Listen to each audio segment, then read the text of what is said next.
بسم اللہ الرحمن الرحیم۔ السلام علیکم ورحمۃ اللہ وبرکاتہ۔ روح قبض کرنے کا پروف کیا ہے؟ حضرت جابر بن زید رضی اللہ عنہ سے روایت ہے کہ موت کا فرشتہ حضرت اسرائیل علیہ السلام پہلے لوگوں کی جان بغیر کسی تکلیف کے نکالتے تھے تو لوگ ان پر لعن طعن کرتے اور گالی گلوچ کرتے۔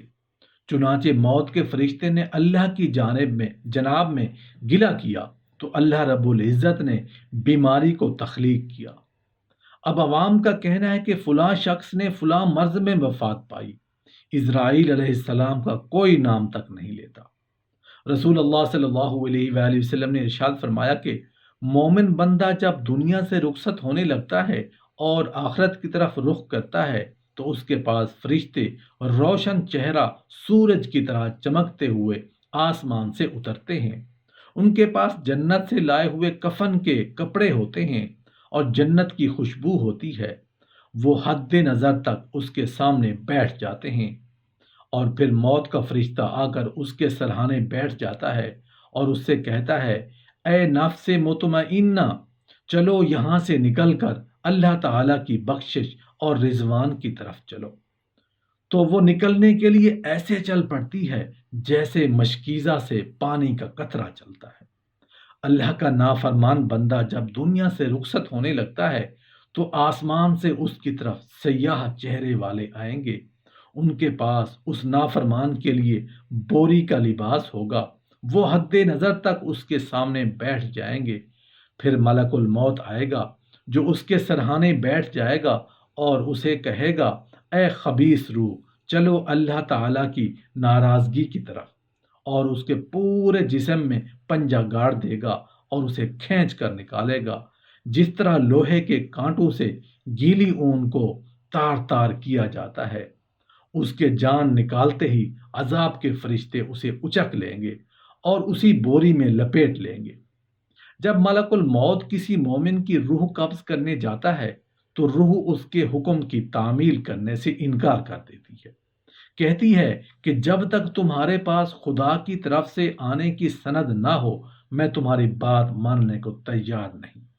مجھے جس وقت حق تعالیٰ نے جسم میں ڈالا تھا اس روز تمہارا وجود بھی نظر نہ آیا تھا، آج تم مجھے بلانے آئے ہو، بلا کسی سند کے تمہاری کوئی بات نہیں مانی جائے گی۔ ملک الموت یہ سن کر بارگاہ الوحیت میں عرض گزار ہوتا ہے کہ فلاں بندے کی روح ایسا ایسا کہہ رہی ہے۔ اللہ تعالیٰ فرماتے ہیں کہ جاؤ جنت میں سے ایک سیب لے آؤ اور وہ سیب اس بندے کو دکھا دو۔ ملک الموت جنت سے ایک سیب لے آتے ہیں، اس پر بسم اللہ الرحمن الرحیم لکھا ہوتا ہے۔ روح اس اسم الہی کو دیکھتے ہی چشم و زدن میں جسم سے جدا ہو جاتی ہے۔ حضرت ابراہیم علیہ السلام نے ملک الموت سے پوچھا، تم کس طرح قبض کرتے ہو ارواح کو جبکہ کسی شہر میں وبا ہو، جبکہ لڑائی میں دونوں طرف کے لشکر میں قتل و خون ریزی شروع ہو؟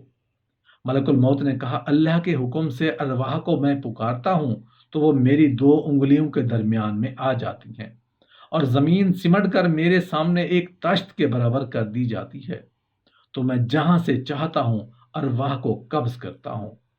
ایک روایت میں ہے کہ ملک الموت نمازوں کے اوقات میں آدمیوں کی جستجو کرتے ہیں، خبر رکھتے ہیں، اگر کسی شخص کو نماز کے اوقات کا اہتمام رکھنے والا پاتے ہیں تو مرتے وقت اس کو کلمہ طیبہ کی تلقین کرتے ہیں اور شیطان کو اس سے پاس سے ہٹا دیتے ہیں۔ نبی کریم صلی اللہ علیہ وآلہ وسلم نے فرمایا کہ ملک الموت پہلے آدمی کی صورت میں لوگوں کے پاس آتے اور روح قبض کرتے تھے۔ جب حضرت موسیٰ علیہ السلام کے پاس آئے تو آپ علیہ السلام بہت غصے والے پیغمبر تھے۔ ملک الموت کو گھونسا مارا، ایک آنکھ ان کی جاتی رہی۔ ملک الموت نے اللہ تعالیٰ سے شکایت کی کہ اللہ تیرے بندے موسیٰ علیہ السلام نے میری آنکھ اندھی کر دی، اگر تو نے ان کو اپنی بزرگی نہ عطا فرمائی ہوتی تو میں بھی ان پر تکلیف ڈالتا۔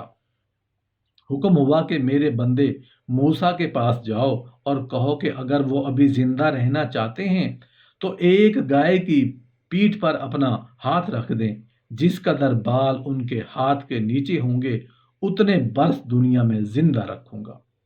ملک الموت حضرت موسیٰ علیہ السلام کے پاس آئے، اللہ تعالیٰ کا حکم سنایا۔ آپ نے فرمایا اس کے بعد کیا ہوگا؟ کہا پھر موت ہے۔ آپ نے فرمایا تو ابھی قبض کر لو۔ ملک الموت نے آپ کو سونگا اور روح قبض کی۔ اللہ تعالیٰ نے آنکھ درست کر دی۔ اس واقعے کے بعد سے ملک الموت چھپ کر آنے لگے۔ ملک الموت ایک نیک شخص کی روح قبض کرنے گیا۔ یہ نیک بندہ کہیں سفر میں جا رہا تھا۔ ملک الموت نے اس کے پاس جا کر سلام کیا۔ اس نے جواب میں وعلیکم السلام کہا۔ ملک الموت نے اس نیک بندے سے کہا مجھے تیرے کان میں ایک بات کہنی ہے۔ اس نے کہا کہو۔ اس نے کہا کان میں کہا۔ میں ملک الموت ہوں۔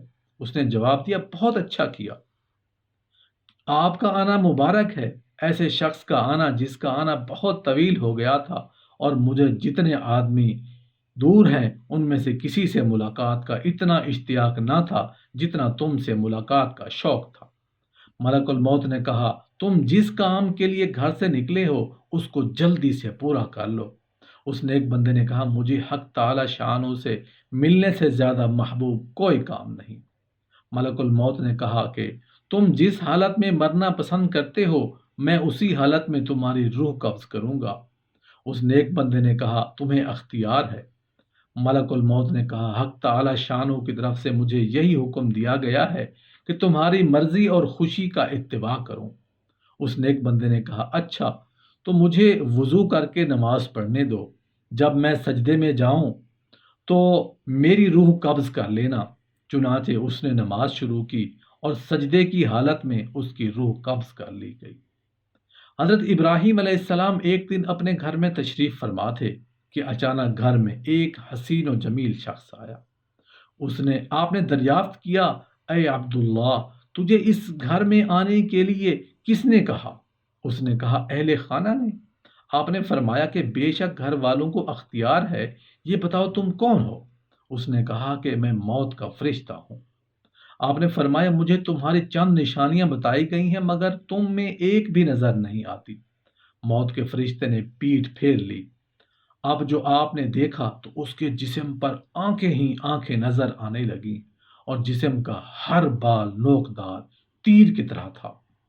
ابراہیم علیہ السلام نے تعوذ پڑھا اور ان سے کہا آپ اپنی پہلی ہی صورت میں آ جائیے۔ ملک الموت نے کہا اے ابراہیم جب اللہ تعالیٰ ایسے شخص کو موت دیتا ہے جو اس کی ملاقات کو بہتر جانتا ہے تو ملک الموت کو اسی صورت میں بھیجا جاتا ہے جس میں میں حاضر ہوا ہوں۔